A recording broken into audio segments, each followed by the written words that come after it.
Students, অ্যাসেটকে আমরা এইভাবে বোঝার চেষ্টা করব যে আমি যে কোনো বিজনেস হোক, প্রফেশনস হোক বা কোনো সার্ভিসেস, যদি ওভার দ্য পিরিয়ড অফ টাইমের পরে আমার কাছে কিছু পয়সা সঞ্চয় থাকে, মানে যেটাকে আমরা বিভিন্ন রকম প্রফিটও বলে থাকি বা সঞ্চয়িত অর্থ, সেই অর্থটাকে যদি আমি আমার ফেভারে কাজ করাই, মানে ধরো একটা টাকা জমা হয়েছে, সেটাতে আমি বিল্ডিং কিনলাম, গোল্ড কিনলাম বা প্লট অফ ল্যান্ড কিনলাম বা নানা রকমের গাড়ি কিনলাম বা কিছু করলাম, তো আমার ফেভারে যেটা হলো, যেটা আমি কাউকে দিয়ে দেবো না, টোটালি আমার ফেভারের জন্য আমি সেটাকে কিনলাম, এটাকে বলা হয় অ্যাসেট, যার বাংলা মানে হচ্ছে সম্পত্তি আর প্রপার্টি।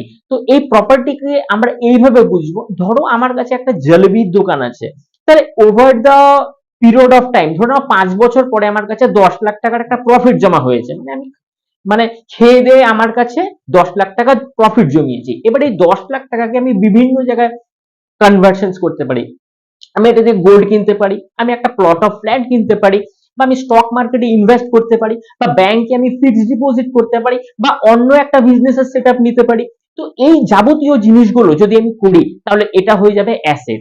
আচ্ছা, এবার অ্যাসেটকে দুই রকম ভাবে ভাগ করা যায়, একটা ফিক্সড অ্যাসেটস, একটা কারেন্ট অ্যাসেটস। আচ্ছা, ফিক্সড অ্যাসেটস কাকে বলে?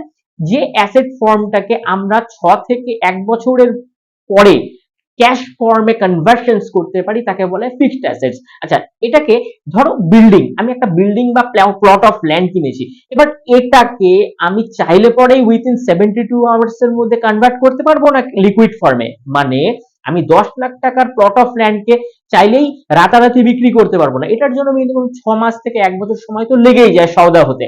তো এইটাকে বলা হয় ফিক্সড অ্যাসেটস। আচ্ছা, কারেন্ট অ্যাসেটস হচ্ছে এটা, ধরো আমি স্টক মার্কেটে 10 লাখ টাকা বিনিয়োগ করেছিলাম, বা গোল্ডে করেছিলাম, বা আমি ফিক্সড ডিপোজিট করেছিলাম, তো উইথিন 1 উইকস এর মধ্যে আমি সেটাকে আবার লিকুইড ফর্মে মানে ক্যাশের ফর্মে কনভার্সন করতে পারি। তো এটাই হচ্ছে লিকুইড অ্যাসেটস বা কারেন্ট অ্যাসেটস। তো এইভাবে আমরা সামগ্রিক অ্যাসেটটাকে বুঝতে পারি। Thank you.